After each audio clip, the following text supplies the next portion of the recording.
Hello class, welcome to Unit 3. I am really excited for this unit's discussion because I truly believe that we are going to have some very interesting examples and stories, because this week what we're talking about is power in negotiations. And so the first thing I want to talk about is, what do we mean by power?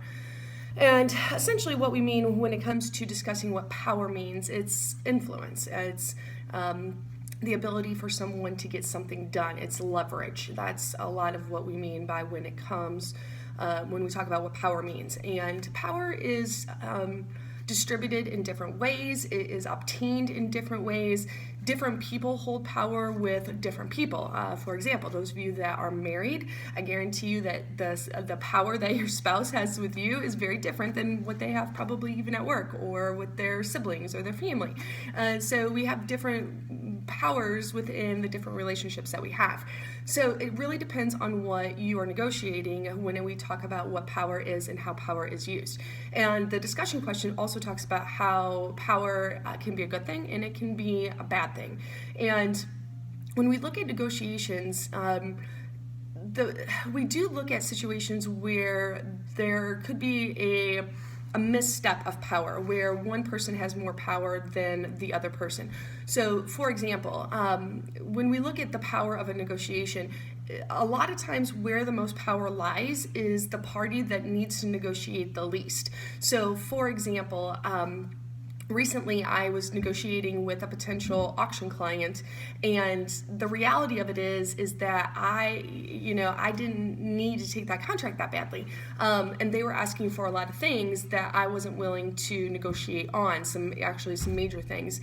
And so I essentially said to them no, because I didn't care if they walked away. That was the thing of it is. And so when one party doesn't have anything to lose, they tend to have the most power, and ultimately they dropped all their requests and I got the contract, but I didn't have to make any concessions because it didn't matter to me if I got it, because I knew the date that they want me to work is a very popular date, and so I knew that if I didn't get them, I'd get somebody, and so I wasn't worried about it. Power can be manipulative, so that could be a part of power where it's used negatively. Maybe it's a situation in your career where a superior, you're trying to negotiate with something with a superior, and that person has power over your career, and they use that power, and so therefore you have to do something in a negotiation that maybe you really didn't want to do. Maybe it wasn't in the best interest, but felt like you had to.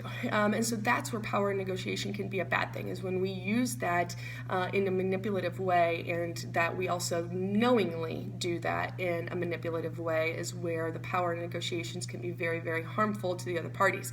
Again, I want to revert back to what I talked about in Unit 2, in that negotiations, they need to be legal, they need to be balanced, and they need to make you feel good about yourself. And we always want to go back when we're looking at, am I abusing my power in this situation? And every situation that you're negotiating in, I encourage you and I challenge you to think about that, because you have some level of power. Now, who has the most power in negotiations? You need to ask yourself that, and making sure that you're keeping that power in check and that you are using it appropriately. So I'm very excited to see the discussions that you all post this week about your examples of power being used positively, and then power being used in a not such powerful way. So I think this is going to be an amazing discussion.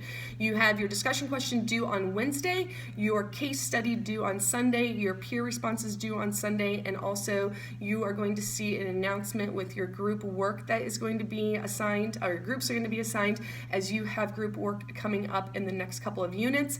And I want those groups to be formed early, because I know how busy you are, and I don't want you scrambling at the last minute. So I'm going to get those assigned plenty early so that you can start making contact now, start formulating your game plan, so that you have much more than a week to go ahead and get those assignments done. As always, if you have questions, please let me know, and I look forward to seeing you on the discussion board this week. Thank you so much.